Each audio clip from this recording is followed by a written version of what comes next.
लोकसभा चुनाव अभियान के बीच प्रधानमंत्री नरेंद्र मोदी ने एएनआई को जो इंटरव्यू दिया, इस पर बात करने के लिए मेरे साथ हैं केसी त्यागी, वरिष्ठ नेता जनता दल यूनाइटेड के। प्रधानमंत्री ने महत्वपूर्ण बात कही है। उन्होंने कहा है कि ईडी अच्छा काम कर रही है और जो 97% मामलों में ईडी की कार्रवाई हो रही है वो गैर राजनीतिक दलों के खिलाफ।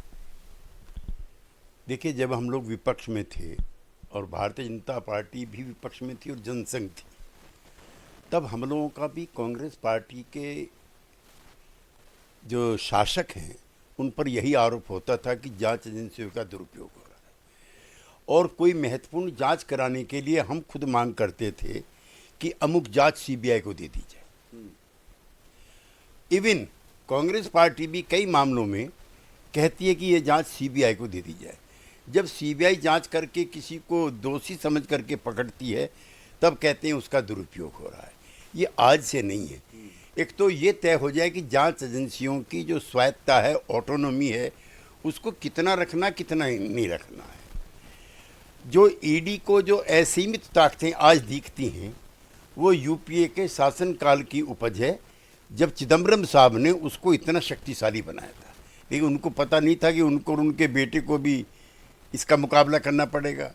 तो जांच एजेंसियों को, अदालती फैसलों को भी आजकल आलोचना करने का या नकारात्मक टिप्पणी करने के रिवाज हो गए हैं। ये बहुत भयंकर है, खतरनाक है। और संविधान ने ये व्यवस्था बनाई है, बाबा साहब का, जिनका कल हमने मनाया था उत्सव। लिहाजा प्रधानमंत्री के मैं वक्तव्य से सहमत हूँ। अधिकांश मामले डिस्प्रपोर्शनेट एसेट के और ईडी के वो हैं जो पॉलिटिकल लोगों के नहीं। दूसरी महत्वपूर्ण बात उन्होंने वन नेशन वन इलेक्शन को लेकर कही। उन्होंने कहा, मैं गुजरात का मुख्यमंत्री था और समय समय पर जब भी किसी दूसरे राज्य में चुनाव होता था तो हमारे अधिकारियों को ऑब्जर्वर के तौर पर वहाँ भेजा जाता था। वो 1-1.5 महीने राज्य से बाहर रहते थे और जो काम था, प्रशासनिक काम, वो बाधित होता था। और उनको लगता है कि इस इशू पर आगे बढ़ना ज़रूरी है।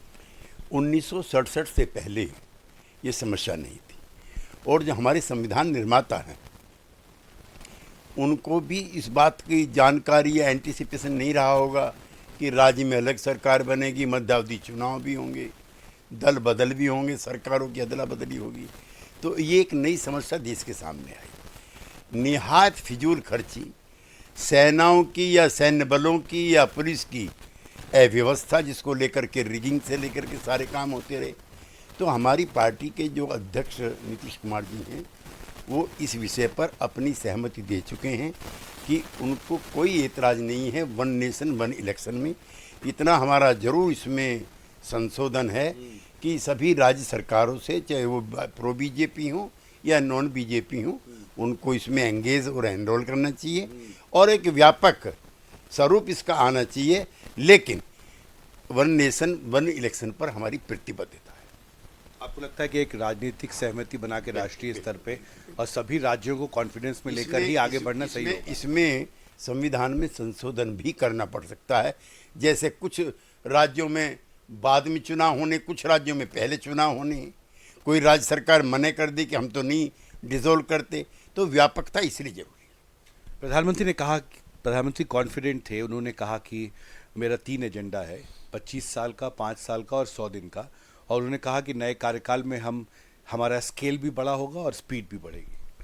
देखिए, जिस तरह का देश का वातावरण बना हुआ है, एनडीए के पक्ष में जिस तरह का वातावरण है और इंडिया गठबंधन नीतीश कुमार के बाहर आने के बाद जिस तरह से डिसऑर्गेनाइज्ड है, डिवाइडेड है, हताश निराश है, उसके बाद ये लगभग स्पष्ट दिख रहा है कि आने वाले समय में एनडीए की सरकार आएगी। प्रधानमंत्री जी का जो आत्मविश्वास है वो इसका लक्षण है कि उन्होंने कैबिनेट की अपनी अंतिम बैठक में 100 दिन का एजेंडा भी तय कर दिया कि मेरी जो सरकार बन रही है, तीसरा जो मौका मुझको जनता की सेवा का मिल रहा है, उसमें ये काम भी प्राथमिकता के आधार पर होंगे। और इसमें निसंदेह, इसमें कोई शक भी नहीं है कि ये काम करने वाली सरकार है। हमसे बात करने के लिए शुक्रिया। दिल्ली से पवन के साथ हिमांशु शेखर, एनडीटीवी इंडिया।